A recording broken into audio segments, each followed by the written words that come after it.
Welcome back to another build series. It has been unseasonably warm up until today. This morning woke up and it was 2 degrees out. On the way to site it said 18 degrees, and that is Fahrenheit.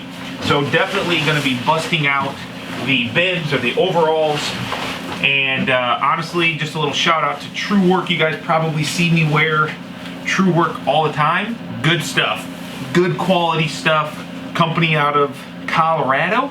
They make really high performance technical gear for trade professionals. They call them industrial athletes, which I really like because I was always in athletics growing up and it was always hard to find good gear.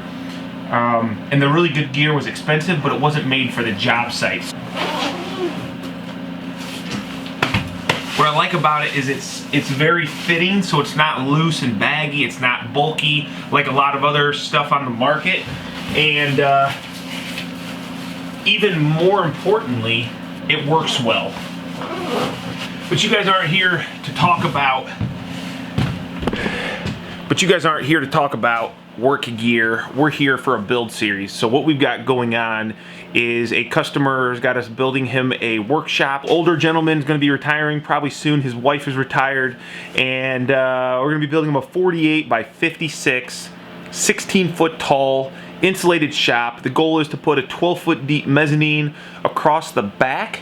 It's going to be 16-foot tall with a raised chord, bottom chord truss. So what that means is instead of being flat, it's going to have a pitch on it that's going to go up like a cathedral. Not that steep, obviously, because we've only got a 412 outer pitch on the upper roof section, so the lower is just close to a 2-inch. We went with the maximum we could get. So it's going to be a pretty cool build. Make sure you're following along, so hit that subscribe button. But guys are probably waiting for me to get this thing laid out, so let's go out there and let's get this thing started. Okay. Well, there we go. Let's get to the job site. I'll turn you around, show you what we got going on. So this is the job site. Got a pretty nice foundation wall. The ground has definitely firmed up. It was mushy before. First thing we always do is try to get our marks, find out where the corners of the building are, because the concrete's never perfect.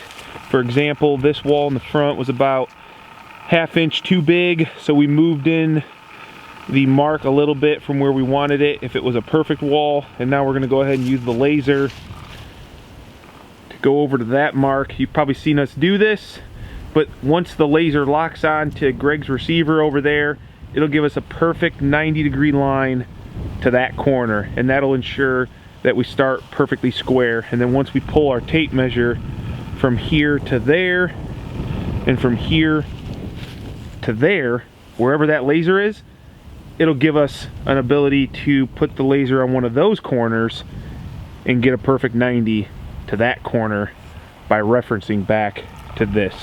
Hopefully that makes sense. It's going the wrong way, Greg. You have to wait.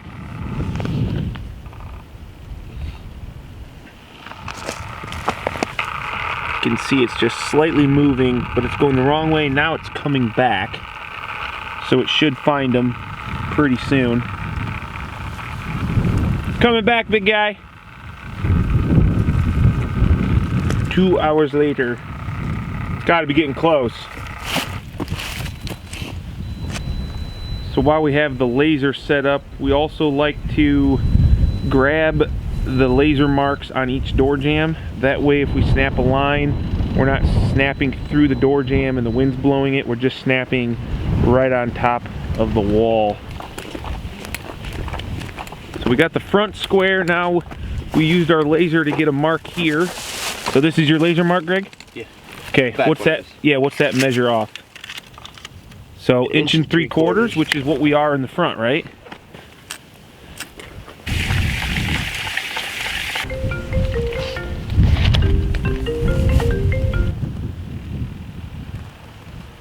All right. Take this guy that way.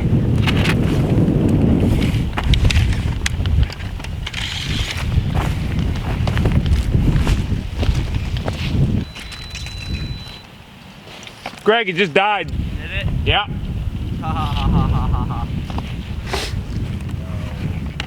Just died.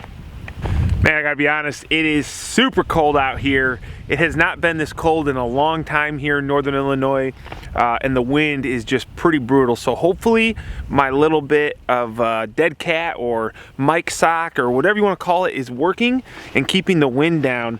But seems like everything is not working either. Our layout station batteries are dead. Our spare batteries were dead. So we're doing this layout manually with tape measures, which, man, it works fine, it's no big deal, but it sure is nice when you can just push a button on a laser and it be perfect every time.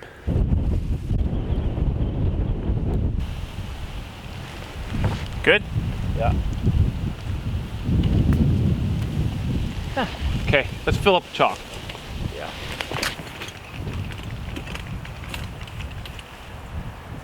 Now we win? Yep. Probably hit the big wall while the wind's down. Let's go hit it! There's like no wind right now. It's awesome.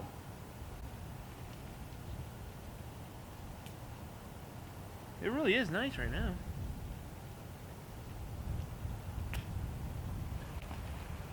Booyah! Grandma, back wall?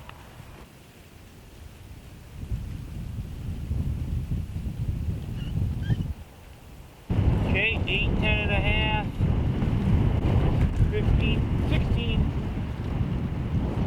10 and a half, 24, 10 and a half.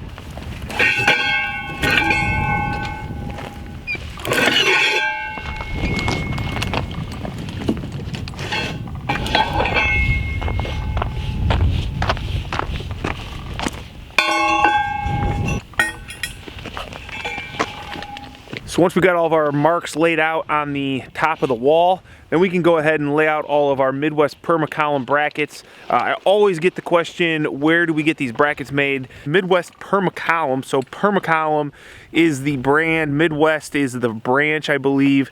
So it's Midwest Permacolumn, and these are all engineered brackets. They are awesome, and you can, anybody can buy them, especially if you're close to a Menards. You can order them from Menards as well. And they come in different sizes. I only use the 3-ply Ohio Timberland specific permacolumns typically, but sometimes we will get into some 4-plies as well.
Take them your way so that Yeah. you guys, Uh-huh. or maybe slightly southwards this way. Yep, go ahead.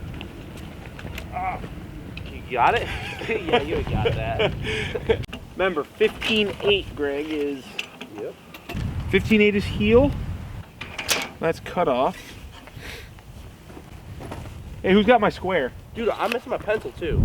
Someone's taking off the color. Crap. Oh, my Martinez is right here. Oh. We're okay. There's that.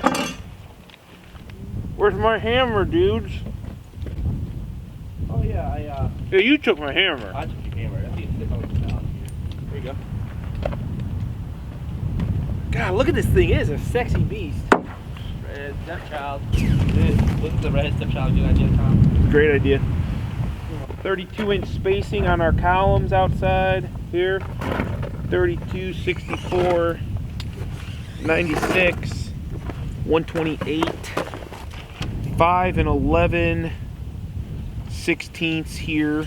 That's our soffit nailer. Isn't this your pencil right here? Yeah, I saw that on the ground. Bury it. It had a good life, but don't bury a rural renovator pencil, dude. Story has it, if you bury a rule renovator's pencil, A building will grow. will grow. Legend has it, Greg. If you bury a rural renovator pencil, a building will sprout up in its honor, in its name. For all the glory. Yeah. Huh. Yep. Nice try. I tried. Go the other way next time. Yep. Get out of here, bro. Tell me when. Yep. You bastard. Got him. Get out. Zach's gonna beat you down there, Greg. Zach didn't even say go. Yeah, because he's ruthless. He's savage. He's like, I got you. If you want to, go ahead. Whatever. Okay, I'm gonna start cutting.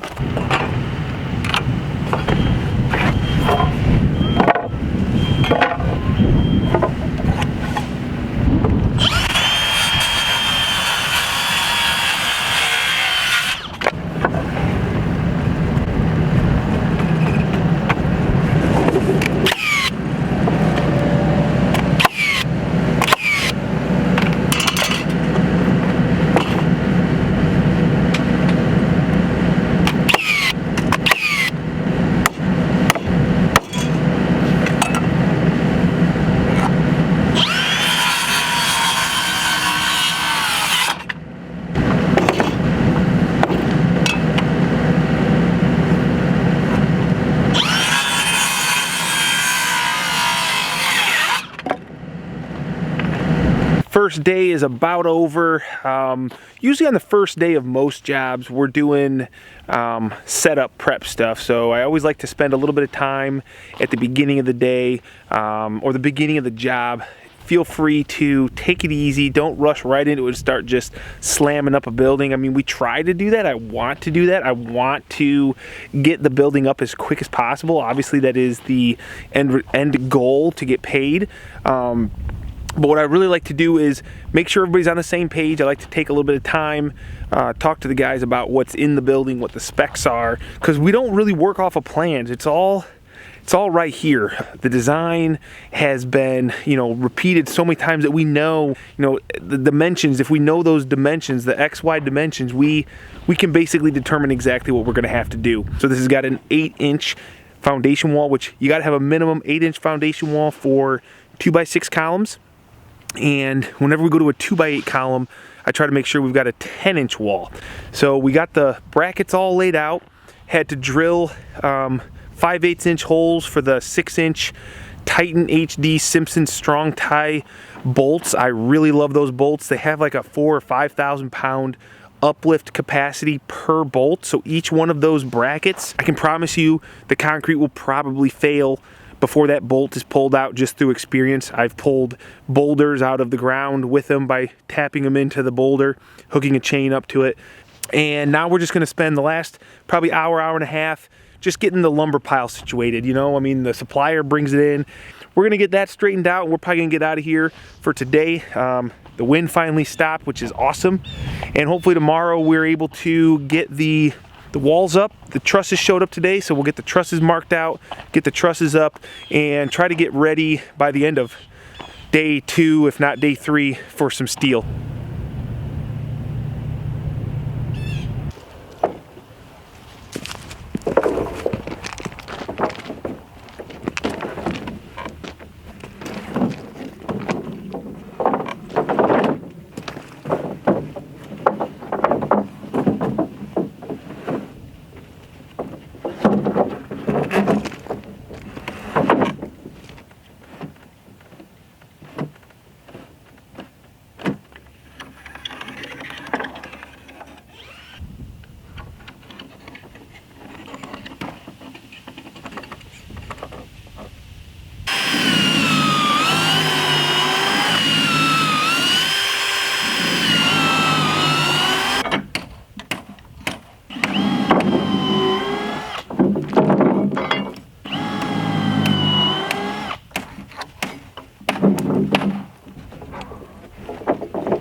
Well, we got our columns made up, we got our purlins almost done, and we've got a good chunk of the wood pile organized. So I'm really excited. I think tomorrow's going to be a great day. It got calm out, which is amazing. Hopefully that means tomorrow will be calm for standing the walls, putting up the trusses, and regardless, great day. My favorite days is framing walls, putting up trusses. Just, you know, behind me, there's nothing there. It's just a construction site. Tomorrow, this time, there should be a building standing. I mean, the frame. So we'll see you guys tomorrow. Make sure you guys hit that subscribe button. Make sure you're following along. This should be a pretty fun little project, and yeah, I'm pretty excited about it. So hit that subscribe button, and we'll see you in the next video.